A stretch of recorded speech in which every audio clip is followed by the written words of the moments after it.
오늘은 잃은 양을 찾으시다라는 제목으로 하나님의 말씀을 여러분들과 나누며 나아가도록 하겠습니다.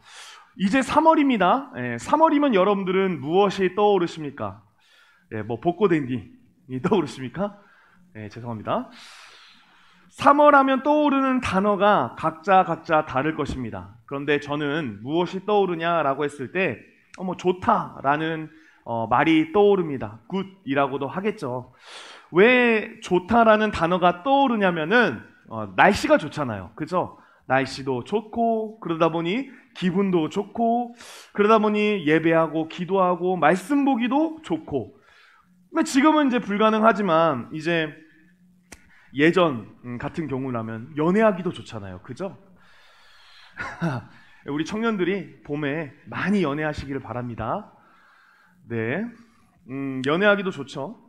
그런데요, 저는 그렇게 생각합니다. 이 3월에는 무엇보다도 전도하기가 참 좋은 것 같습니다. 왜냐하면 이제 어떤 긴 겨울을 지나서 우리가 다시 사람을 만나는 계절이 어찌 보면 3월이지 않을까라는 생각을 해봅니다. 작년 말에 그 청년부 1년의 계획을 짜면서 어떤 활동을 청년들이라면 될까라는 고민을 한 적이 있었습니다. 그때 제 머릿속에 스쳐가는 한 단어가 있었는데 그것은 바로 전도였습니다. 왜 제 머릿속에 전도라는 단어가 지나갔을까요? 그것은 전도는 교회가 마땅히 감당해야 될 사명이기 때문입니다. 그러니까 이 전도라는 것은 우리가 마땅히 교회라고 한다면, 우리가 마땅히 교회를 다니고 믿는 사람이라고 한다면 당연히 이루어야 될 사명이다라는 사실입니다. 사랑하는 청년 여러분, 저는 여러분들에게 거듭 말씀드리지만 교회는 건물이 아닙니다. 교회는 원문으로 봤을 때 성도들의 모임, 부르심을 받은 자들의 모임이 바로 교회입니다. 그래서 사실 우리는 교회라고 하면 건물이라고 생각을 할 때가 많은데요, 그렇지 않다라는 겁니다. 교회는 우리들이 교회라는 거죠. 쉽게 이야기하면. 그러니까 우리가 교회인 거예요. 그 교회가 마땅히 이루어야 될 사명, 왜 교회가 존재해야 되는가? 그 물음에 기본적으로 우리가 예배를 해야 되는 예배 공동체이면서 동시에 교회는 세상을 섬기는 공동체라는 사실입니다. 그러니까 우리가 모였어요. 하나님의 우리를 모이게 하셨어요. 왜 모이게 하셨냐? 하나님을 예배하고 또한 더욱이 우리가 섬기는 세상을 우리가 섬겨나 그 가운데에 우리를 교회로 불러 모아 주셨다라는 사실입니다. 여러분, 우리는요 세상을 섬겨야 됩니다. 그러니까 섬긴다는 단어보다는 쉽게 도와야 된다라고 생각할 수도 있겠죠. 그러면 우리는 어떻게 세상을 도울 수 있을까요? 우리 교회는, 우리 청년부는 무엇으로 세상을 섬길 수 있을까요? 돕는 방법이 많이 있을 것입니다. 제가 오늘 여러분들과 우크라이나를 위해서 기도한 것도, 그리고 산불의 화재로 지금 위로가 필요한 분들을 위해서 기도한 것도 다 우리가 세상을 섬기기 위해 때문에 하는 하나의 어떤 사명입니다. 자, 그런데요, 우리가 그렇다면 무엇으로 도울 수 있을까? 여러 가지 방법이 있겠지만 그 중에 정말 핵심적이고 반드시 해야 되는 하나를 고르자면 그것은 예수를 모르는 자들에게 예수를 소개해야 되는 일이다라는 것입니다. 세상을 섬기는 일, 우리가 무엇인가 돕고 우리의 물질을 나눠주고 먹는 것을 베풀어주고 어려운 것을 고쳐주고 이런 것도 얼마든지 섬기는 것 가운데의 하나일 수 있겠지만 궁극적으로 교회가 그렇게 하는 이유는 최종적으로 우리가 예수 그리스도를 소개하기 위함이다라는 사실입니다. 그래서 여러분, 우리가 교회라고 한다면, 우리가 청년부라고 한다면 반드시 저와 여러분이 해야 될 것, 그것은 예수님을 소개하는 일이다라는 사실입니다. 2022년이 시작한 지 벌써 2달이 지나갔습니다. 2달의 시간 동안 여러분은 얼마나 예수님을 소개해 보셨습니까? 우리 지금 영상을 보고 있는 서주원 청년은 얼마나 예수님을 다른 사람들에게 소개해 보셨습니까? 말씀을 준비하면서 제 스스로에게 질문을 해봤습니다. 시황아, 너는 얼마나 많은 사람들에게 예수님을 소개하고 있느냐? 사실 이 물음에 참으로 부끄럽다라는 생각을 하게 되었죠. 우리 사랑하는 청년들은 얼마나 사람들에게 예수님을 섬기며 살아왔습니까? 사실 어떤 일에든지요, 혼자 하는 것은 힘듭니다. 그죠? 혼자 하면 사실 하기가 어려워요. 교회도 저는 마찬가지라고 생각합니다. 우리가 개인이 아닌 우리가 함께 한다면은 얼마든지 전도라는 것을 할 수 있겠다 싶습니다. 어찌되었던 저는 전반기에 한 번, 그 다음에 후반기에 한 번 여러분들과 특별히 한 달을 정해서 전도라는 것을 하게 될 것입니다. 그래서 이번 달 3월은 전도하는 달로 정했습니다. 참 상황이 어렵죠. 목사님, 코로나인데 어떻게 전도를 합니까? 라고 말하실 수도 있습니다. 근데 여러분, 코로나라고 해서 전도를 못하는 게 아니라 우리는 마땅히 코로나라면 그 상황에서 어떻게 전도할 수 있을까를 생각하는 것, 그게 바로 우리의 사명이다. 그래서 전도 행사를 이제 2번 할 건데, 이제 전반기, 후반기를 할 건데, 굳이 2번 하는 이유는요, 이제 후반기 때는 정말 예수님을 모르는 사람들 있잖아요. 교회를 한 번도 오지 못해본 그런 대상들이 있잖아요. 그 대상들에게 예수님을 소개하는 일을 할 거고요. 이 전반기는 대상이 누구냐면 교회 왔다가 나오지 않는 청년들. 자, 여러분들 주변에 많이 있죠? 지금 우리 돌다리 교회를 다니다가 이제 좀 긴 방학에 들어간 사람 누가 있습니까? 라고 했을 때 지금 여러분들 머리에 스쳐 지나가는 인물이 있습니까? 예, 있겠죠? 우리 그 사람들을 좀 다시금 교회로 데려오자, 다시 교회로 불러오자 라는 취지로 3월 한 달을 이제 보내려고 하는 것이죠. 그래서 3월 27일에 뭔가 초대 행사, 이 어려운 시기에 초대 행사를 진행할까 생각합니다. 왜냐? 거듭 말씀드립니다. 어려워서 안 하고 힘들어서 못 하는 게 아닙니다. 교회는 무조건 예수님을 모르는 사람을 섬기고 보살펴야 되는, 그리고 어떻게든 예수님을 소개하는 미션을 가지고 있는 게 바로 교회라는 것. 그래서 어렵지만 계획한 대로 우리가 진행을 하려고 합니다. 그래서 3월의 주제는 뭐냐? 잃은 청년 찾기. 잃은 뭐요? 잃은 청년 찾기. 이걸로 우리가 이제 한 달 동안 진짜 기도하면서 여러분들 주변에 길 잃어 방황하는 청년들을 정말 주님께로 돌아오게 하는 그런 일이 우리 3월 한 달간 가득했으면 참 좋겠다라는 생각을 합니다. 그래서 여러분, 지금 문득 딱 기억나는 사람들 있죠? 딱 이렇게 이야기했을 때, 우리 교회 다니다가 지금 안 나오는 우리 청년들, 딱 기억나는 청년이 있죠? 그 기억나는 청년들을 여러분들이 이제 마음에 품고 이제 기도하면서 나아가는 이제 한 달이 되기를 간절히 소망합니다. 제가 이렇게 말씀드렸을 때 참 궁금한 것은 여러분들의 마음이에요. 목사님이 3월에 이제 전도, 그러니까 우리 교회를 나왔다가 나오지 않는 청년들을 좀 데리고 오자라고 했을 때 여러분들의 마음 가운데에 어떤 마음이 드시는지 참 궁금해요. 맞아, 우리가 적극적으로 그런 것을 참여해야지 하는 그런 마음이 드시는지, 아니면은 굳이 해야 되나? 라는 어떤 그저 그런 마음이 드실까? 참 궁금한데요. 누가복음 15장, 오늘 말씀을 읽진 않았지만 제가 이제 나눠드린 돌청 만나에서는 본문이 들어가거든요. 우리 1절과 2절에는 이렇게 말씀합니다. 모든 세리와 죄인들이 말씀을 들으러 가까이 나오니 바리새인과 서기관들이 수군거려 이르되 이 사람이 죄인을 영접하고 음식을 같이 먹는다 하더라 라고 이제 말씀하고 있습니다. 자, 말씀에 세리와 죄인이 등장하죠. 제가 세리와 죄인이 어떤 사람인지를 좀 설명하기보다는 당시 세리와 죄인이 어떠한 평가를 받았는지를 설명하겠습니다.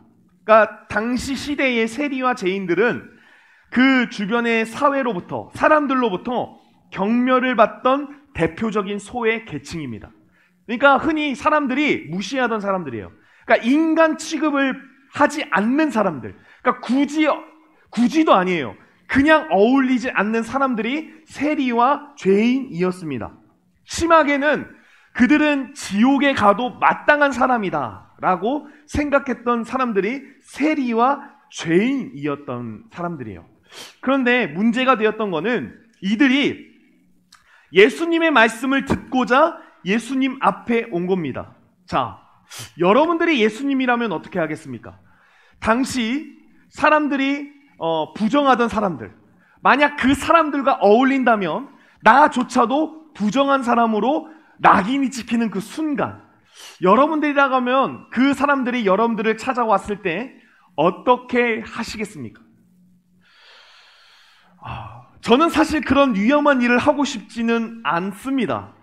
제가 만약 어떤 사람과 어울려서 제가 그런 사람으로 낙인이 찍히고 사회에 고립이 되고 왕따가 되는 사람이 된다고 한다면 어쩌면 저는 어울리지 않을 수도 있겠다라는 생각을 하게 됩니다. 근데 사실 여러분들, 이게 저와 여러분들의 솔직한 마음 아니겠습니까? 여러분들이 중고등학교 시절에 왕따를 감싸주지 못했던 이유가 무엇이죠? 따돌림을 당하는 친구들과 어울리지 못할 수밖에 없는 이유가 뭐죠? 나도 그런 취급을 받을 수 있겠다라는 그런 어떠한 두려움 아니겠습니까? 여러분들, 제가 솔직하게 말씀드렸지만 여러분들도 어쩌면 이런 상황에서 세리와 죄인들을 외면하는 사람일 수도 있습니다. 그런데 어찌되었던 예수님께서는 그들을 배척하지 않으셨다는 겁니다. 그들이 예수님을 찾아왔을 때 그들을 배척하시지 않았어요. 너희들 오지 마. 너희들이 나랑 놀면 사람들이 나를 오해해서 내가 예수님으로 취급을 받을 수가 없어. 그러니까 너희들은 오지 마. 이렇게 말씀하신 것이 아니라 그들과 함께 어울리셨다. 더욱이 더 놀라운 사실은 그들과 함께 먹으셨다. 함께 더불어 먹고 마시셨다라는 사실입니다. 자, 그러자 당시 종교와 정치 그리고 사회에 엄청난 영향을 주고 있었던 바리새인과 서기관들은 예수님을 보고 수군거리기 시작하였습니다. 자, 여러분, 예수님께서 사람들이 자신을 보고 수군거릴 것이다 라는 것을 몰랐을까요? 절대 그렇지 않으셨을 겁니다. 예수님도 당시 사회 안에서 자라왔기 때문에 그들과 어울리면 사람들이 분명 수군거릴 것이다 라는 것을 아셨을 거예요. 자, 그럼 왜 예수님은 그 위험을 감수하면서까지 그들과 어울리셨을까요? 답은 간단합니다. 그들도 예수님을 믿고 구원받아야 하는 귀한 사람이었기 때문입니다. 무슨 말씀인지 아시겠어요? 예수님이 당시 사회에서 어떻게 보면 인간 쓰레기라고 취급을 받는 사람들과 굳이 어울리신 이유는 무엇입니까? 그들도 하나님의 사랑을 받는 매우 존귀한 구원받아야 되는 존재이기 때문에 그들과 어울리셨다라는 사실입니다. 사랑하는 우리 청년부 여러분들, 우리가 어떤 전도, 우리가 누군가를 교회를 데려와야 된다라는 그 어떤 상황 앞에 여러분들은 어떠한 마음을 가지고 있습니까? 혹시 우리가 바리새인과 서기관과 같은 자세로 우리가 모습을 취하고 있지는 않는지 참 궁금합니다. 누군가를 교회에 데려와야 돼라는 이것을 간절한 마음으로 필요성을 느끼는 것이 아니라 그냥 아무 관심이 없거나 혹은 누군가는 절대 교회에 와서는 안 돼라고 생각하는 마음을 가지고 있을지 모르겠어요. 제가 확실하게 말할 수 있는 것은 무엇이냐? 저와 여러분이 하나님 앞에 구원받은 백성이라고 한다면 분명한 것은 영원 귀하게 여기는 마음이 생길 것이다 라는 사실입니다. 우리가 진정 예수님을 잘 따르고 있는 사람이라고 한다면 예수님을 알지 못하고 교회에 나오지 않고 방황하고 있는 사람을 보면서 가슴 아파하는 마음이 분명 생길 것이다 라는 사실입니다. 사실 이 누가복음 15장은 교회를 다니지 않는 사람들을 대상으로 하고 있기보다는 교회를 한 번도 와보지 못한 자들을 향한 하나님 어떤 예수 그리스도의 가르침입니다. 그런데 제가 이 본문을 선택하여서 저와 여러분들이 나누는 이유는 이 말씀에는 하나님이 한 사람을 얼마나 사랑하고 있는지를 담고 있기 때문입니다. 그리고 우리가 그 하나님의 마음을 깨달으면은 대상과는 상관없이 교회를 오지 않는 자들을 보고 아파할 수 있는 마음이 생기기 때문입니다. 사랑하는 청년 여러분, 한 사람이 중요합니다. 우리가 이제 앞으로 누가복음 15장을 계속 살펴볼 것입니다. 이 누가복음 15장을 살피면서요, 분명 두 가지가 생기실 거라고 확신합니다. 첫 번째는 삶에 대한 용기일 거예요. 왜냐? 하나님이 나를 이렇게 사랑하시는구나. 내가 교회에 오는 일이 단순히 아무것도 아닌 것이 아니라 내가 교회에 왔을 때 하나님이 이렇게 기뻐하시는구나 라는 것을 우리가 깨달아지고, 그리고 그 깨달아짐은 내가 존귀한 사람이다 라는 것을 알게 하고, 더 나아가 삶의 용기까지 연결이 될 겁니다. 그리고 두 번째는 한 사람을 사랑하시는 하나님의 마음을 저와 여러분이 이제 공유하게 될 거예요. 아, 하나님이 이렇게 영혼을 사랑하시는데 나도 영혼을 사랑해야지. 그래서 이 두 가지의 마음이 저와 여러분들에게 회복되는 놀라운 역사가 있기를 간절히 소망합니다. 자, 오늘 말씀에 한 비유가 등장해요. 성경을 보시면 뭐라고 혹시 적혀 있죠? 혹시 보입니까? 성경책 위쪽에 일은 양을 찾은 목자 비유라고 말씀하고 있습니다. 오늘 말씀을 간략하게 살펴보면 이렇습니다. 양 100마리가 있고요. 그런데 그 중에 하나를 잃어버려서 양이 99마리가 있다라는 것입니다. 저는 참 이 비유에서 목자가 부지런하다라는 생각을 하게 됩니다. 100마리, 그 양을 세는 것, 관리하는 것이 힘들 텐데 그 중 한 마리를 잊어버리는 것을 알다니 참 목자는 대단한 사람인 것 같습니다. 자, 이런 상황 여러분들은 어떻게 하시겠습니까? 자, 100마리가 있었고 한 마리가 잃어버렸습니다. 이런 상황에서 여러분들은 어떻게 하시겠습니까? 오늘 말씀을 보니까 목자는 어떻게 하고 있습니까? 4절에 너희 중에 어떤 사람이 양 100마리가 있는데 그 중에 하나를 잃으면 99마리를 들에 두고 그 잃은 것을 찾아다니기까지 찾아다니지 아니하겠느냐라고 말씀하고 있습니다. 자, 목자는 양이 잃어버리면 어떻게 합니까? 양을 찾아 나선다라는 사실입니다. 왜 찾아 나섭니까? 어떻게 보면 99마리를 놓고 한 마리를 찾아 나가는 것이 굉장히 능률적으로 별로 그렇게 좋지 않을 수 있다라고 생각됩니다. 왜냐하면 찾으러 가는 사이에 한 마리 또 잃어버리면 어떡합니까? 그래서 한 마리를 찾으러 가는 일이 굉장히 어떻게 보면은 효율적인 방법은 아닐 수 있다라고 생각을 하겠죠. 그럼에도 불구하고 목자는 한 마리를 찾아간다라는 사실입니다.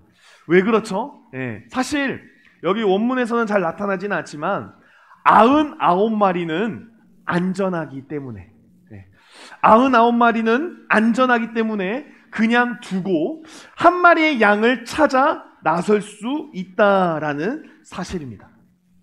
자, 여러분들 한 마리의 양이 얼마나 힘들까요? 지금 잃어버린 양은 얼마나 힘들까요? 네. 그 마음을 너무나도 잘 알고 있는 목자가 없으면 그 양은 위험한 상황에 빠질 것이라는 것, 그것을 너무나도 목자는 잘 알고 있기 때문에 오늘 비유의 말씀을 보니까 한 마리를 잃어버리면 목자는 필히 찾으러 간다, 그것을 이야기하고 있습니다. 자, 성경에서는요 하나님과 사람의 관계를 흔히 목자와 양의 관계로 풀어내고 있습니다. 왜 사람과 하나님의 관계를 양과 목자로 풀어내고 있는 것일까요? 여러분들 혹시 그런 그림 보셨을 거라고 생각이 드는데, 예수님이 계시고 예수님께서 양을 한가득 품에 안고 있거나 아니면 양을 줄지어 이끌고 계신 어떤 그런 그림을 기독교 가정이라면 다 보셨을 거예요. 예수님이 있고 양들이 주변에 많이 있잖아요. 그런 그림을 보면은 여러분 주변 풍경이 어떻죠? 주변 풍경이 푸릅니다.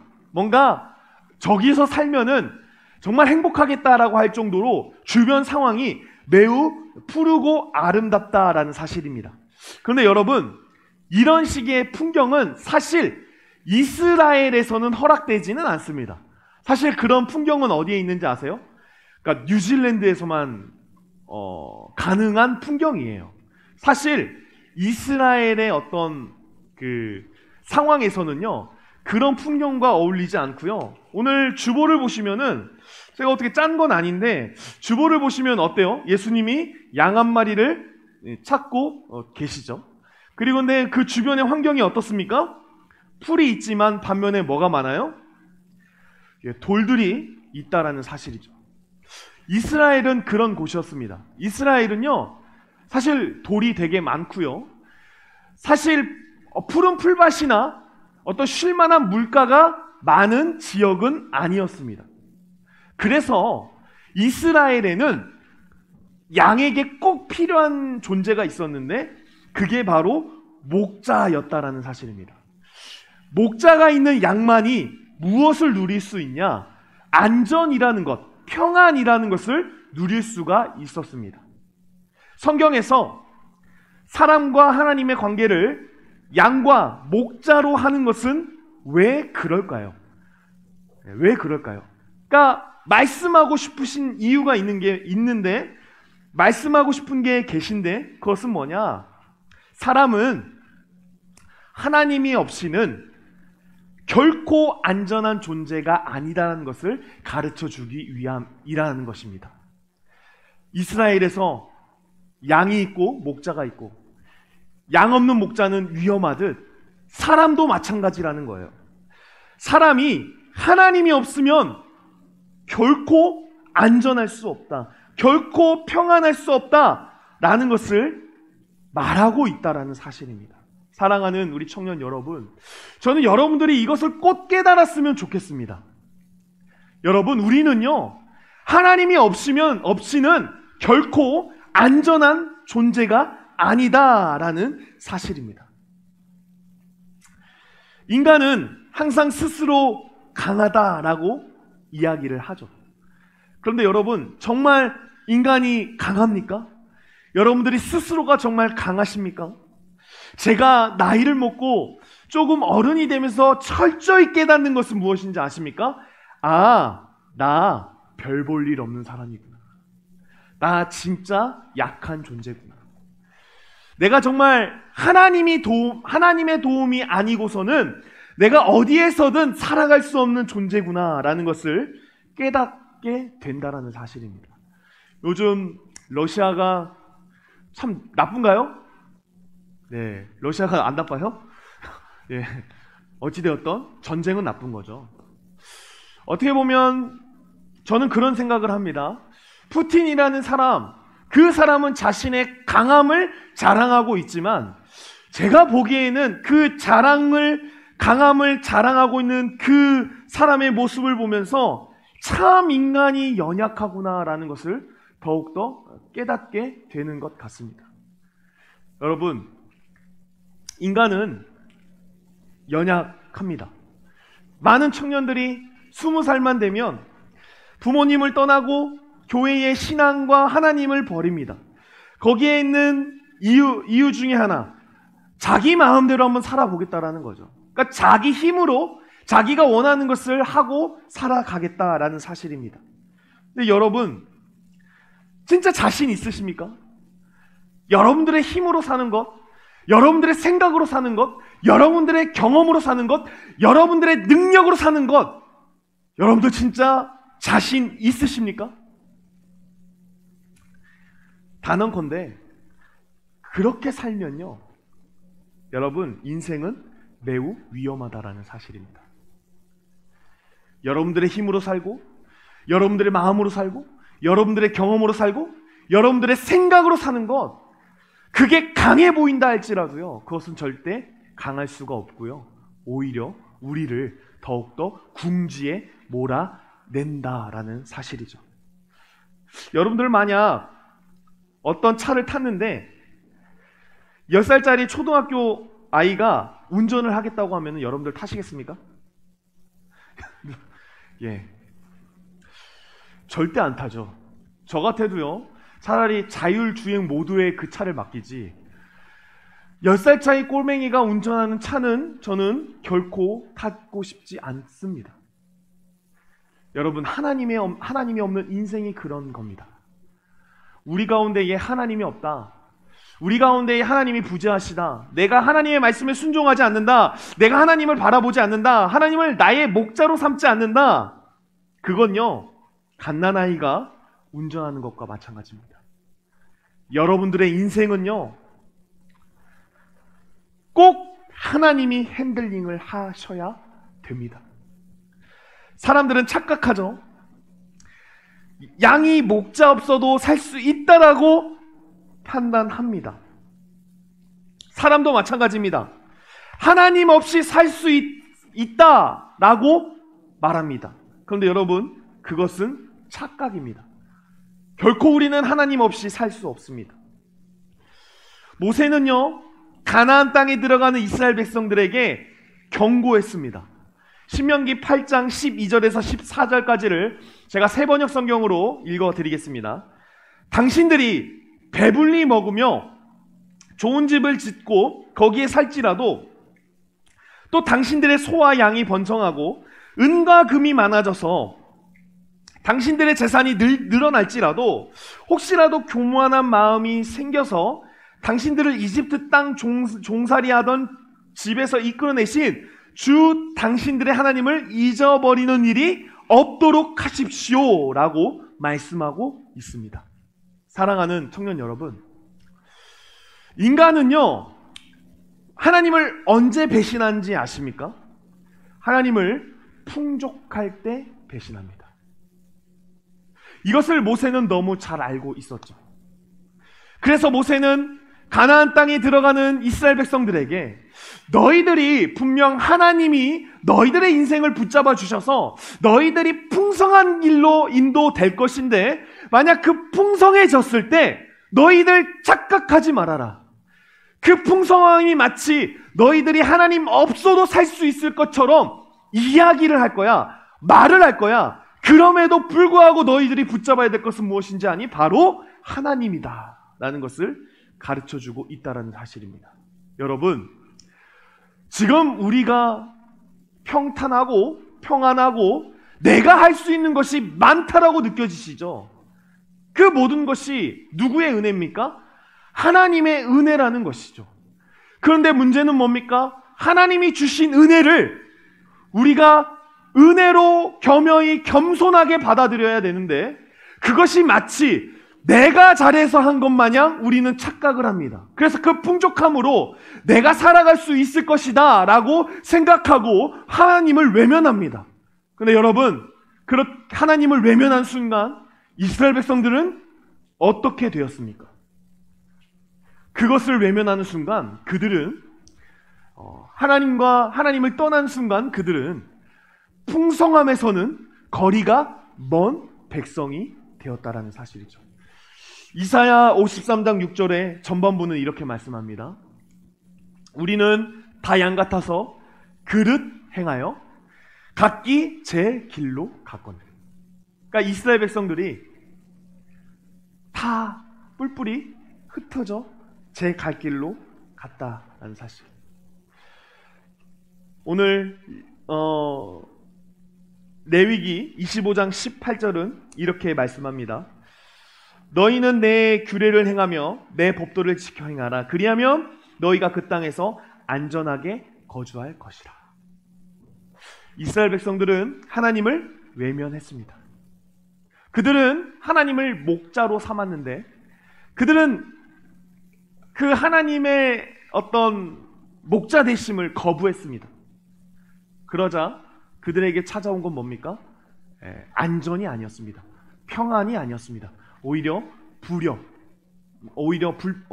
평안하지 않음, 어려움, 힘듦, 좌절, 그런 것들이 그들에게 찾아왔다라는 사실이죠. 여러분, 믿음이 뭔지 아십니까?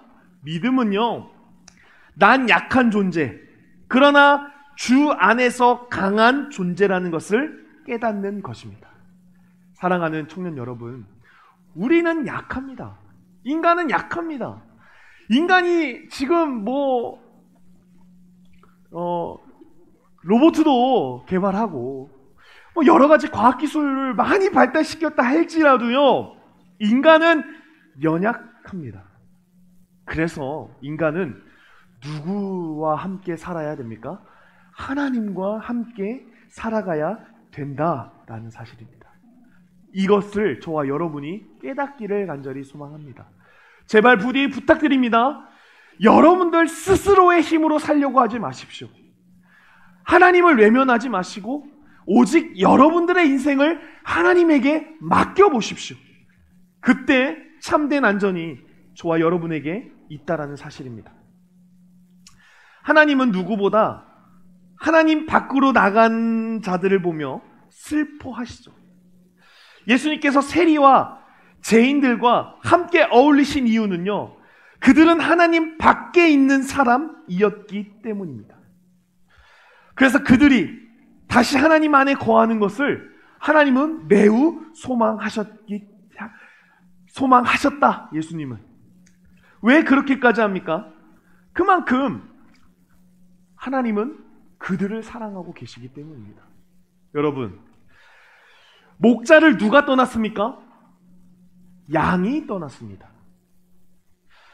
동일 본문 마태복음 18장을 보시면 양이 미혹되었다라고 씁니다. 그러니까 목자에게 온전히 집중해야 되는데 양이 한눈을 판 거예요. 그런데 여러분, 목자가 어떻게 하고 있냐는 거죠? 찾고 있다. 찾는 것을 넘어서 즐거워하고 있다. 거기서 멈추지 않고 6절을 보시면 집에 와서 그 벗과 이웃을 불러 모으고 말하되 나와 함께 즐기자. 나의 잃은 양을 찾아내었노라 하니라 라고 말씀하고 있습니다. 자, 누가복음 15장에는 이후에 가면은 이제 잃은 아들, 우리 흔히 아는 돌아온 탕자, 그 돌아온 탕자에 대한 이야기를 하고 있죠. 근데 그 돌아온 탕자를 보시면 그 아들이 아버지의 재산을 나눠달라고 합니다. 근데 이 아버지의 재산을 나눠달라는 것, 이 행위는요, 아주 막심한 언행이었어요. 왜냐하면 당시 유산을 나눠준다는 거는 아버지가 죽을 때 하는 거예요. 그러니까 아버지가 죽을 때 유산이 나눠지는 거예요, 자식한테. 근데 자식이 아버지에게 와서 재산을 좀 나눠주십시오 라고 하는 이 말은 아버지 지금 뭐 하라는 거예요? 죽으라는 소리예요. 네, 죽으라는 소리예요. 근데 놀랍게도 그 아버지는 재산을 나눠줘요. 그리고 그 아들이 그 재산을 펑펑 씁니다. 결국 실패했고 그는 다시 아버지께 돌아옵니다. 자, 이때 여러분들의 반응, 여러분들의 아버지라고 하면 자기가 죽기를 바라고 재산을 나눠가지고 가지고 나서 그 재산을 다 탕비하고 와버린 그 아들을 보고 여러분들은 어떻게 하시겠습니까? 자식이라고 하시겠습니까? 그렇지 않다라는 겁니다. 여기에 계신 대부분의 사람들은 난 너 같은 자식 둔 적 없다라고 이야기할 겁니다. 근데 놀랍게도 놀라운 건 뭔지 아세요? 그 아들을 받아준 것뿐만 아니라 그 아들을 위해서 잔치를 베풀어 주었다라는 사실입니다. 하나님을 떠난 건 사람입니다. 하나님 입장에서 떠난 사람 아쉽지 않습니다. 근데 놀랍게도 그 한 사람이 찾아왔을 때 하나님은 뭐 해주신다? 기뻐해 주신다라는 사실입니다. 근데 이 기쁨이 그냥 기쁨이 아니라 많은 사람들과 더불어 행복한 잔치를 여는 그런 기쁨이 된다라는 사실입니다. 사랑하는 우리 청년 여러분들, 99마리를 두고 한 마리를 찾으러 가는 것 무모한 짓일 수 있습니다.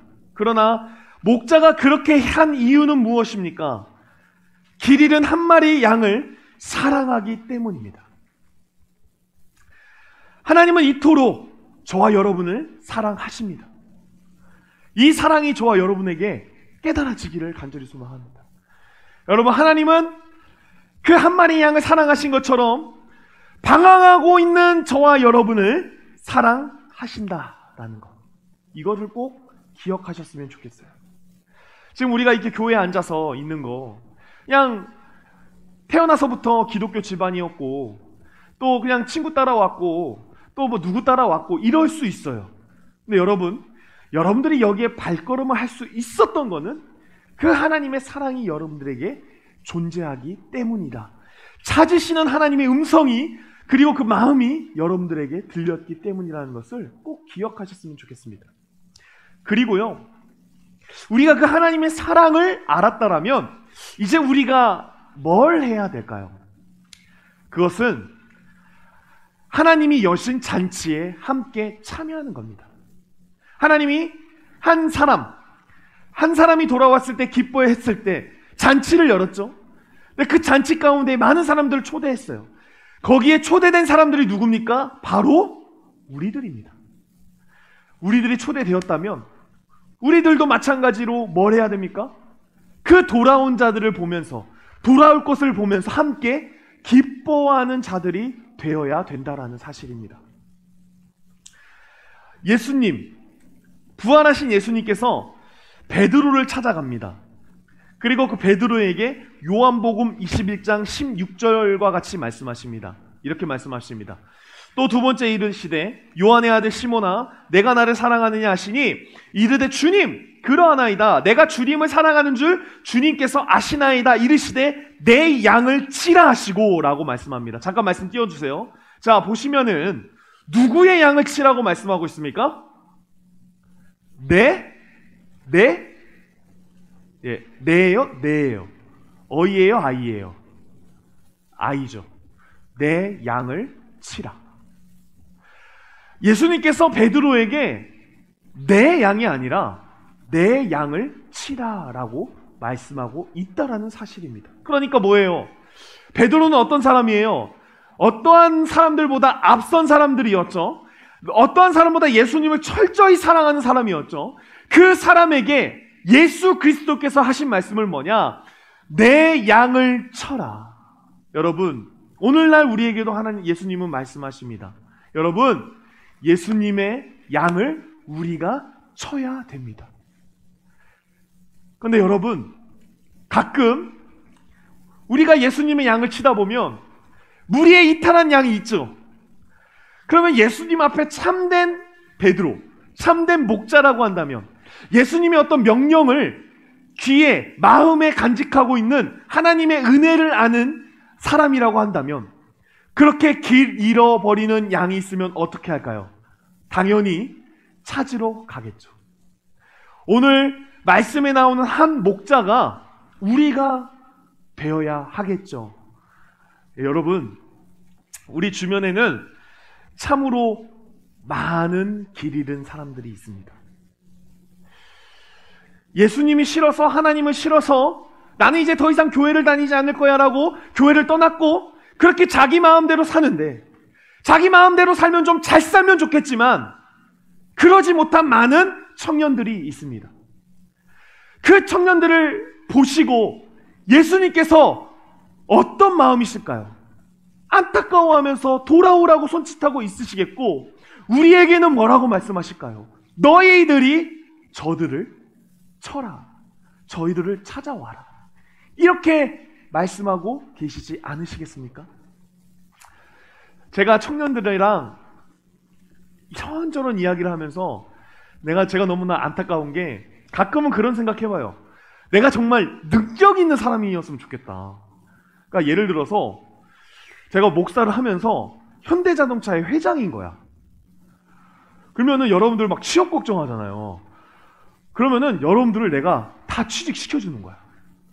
좋죠? 너무 좋잖아요. 제가 막 네이버에 막 정말 최고 높은 자리인 거예요. 그래서 여러분들을 취직시켜주는 거예요. 제가 대통령, 이건 좀 그러네. 네, 제가 막 대통령이 된 거예요. 그러니까 가끔은 여러분들의 고민을 들어보면서 그런 생각을 해봐요. 내가 정말 돈 많은 사람 돼서 여러분들에게 걱정 없이 진짜 살고 싶게 해주겠다.